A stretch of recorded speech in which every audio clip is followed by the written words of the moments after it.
Today I'm going to be showing you how you can turn your FPS from looking like this to looking more like this. To start, I'm going to show you the best possible in-game settings. First things first, you're going to up the field of view to 90, this just lets you see more. Then you're going to want to make sure that head bob is turned off, and the rest of these settings are personal preference. The censorship settings are also personal preference. The only setting you really need to change now is maxgibs and turn that all the way down to 0. When it comes to the user interface settings, all of these are personal preference. When it comes to the audio settings, again these are personal preference, but I would recommend turning off the music. Now when it comes to the control settings, it's best just to use whatever you're comfortable with, but one setting I would recommend changing is hover loop. You're going to want to change this to a mouse button. It makes it a lot easier to move while looting. Now in the screen settings, I'd recommend using the native resolution of your monitor, as well as setting the mode to full screen. Then you want to make sure that VSync's turned off, and when it comes to FPS limit, just set it to the hertz of your monitor. So for me, that's 165. For the graphics settings, when it comes to graphics quality, I'd recommend setting it to high, very high, or ultra, as when you go below that, items get a bit blurry.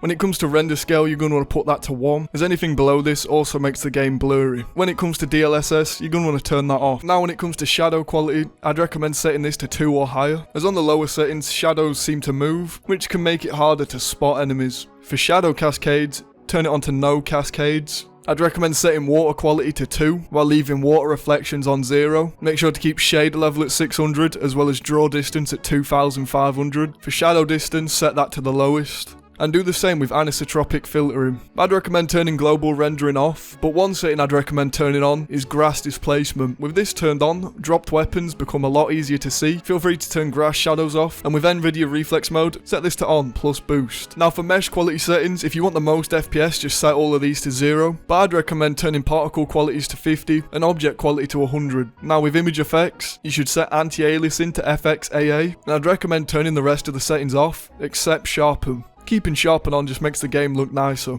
Now for experimental, you're going to want to turn all of these off, except optimized loading. Turning this to partial lets you load into servers quicker. And that's all for the in-game settings. Next, I've got a couple of commands for you to use. By default, this is how weapons will look in your hand. But if you type this command in, the weapon in your hand will look smaller. This lets you see more of the screen and in my opinion just looks a lot better. The next command I've got will let you zoom in. If you type this command in, then whenever you press your mouse button, you'll be able to zoom in. This can be pretty useful for seeing stuff in the distance. Finally, I'd recommend setting some launch options for Rust. What you want to do is go to Rust in your Steam library, click on Properties, and this is where you can set some launch options. I'll have my launch options in the description below. And that's all the tips I've got for this video, but if you want to learn 101 Rust tips and tricks, click this video.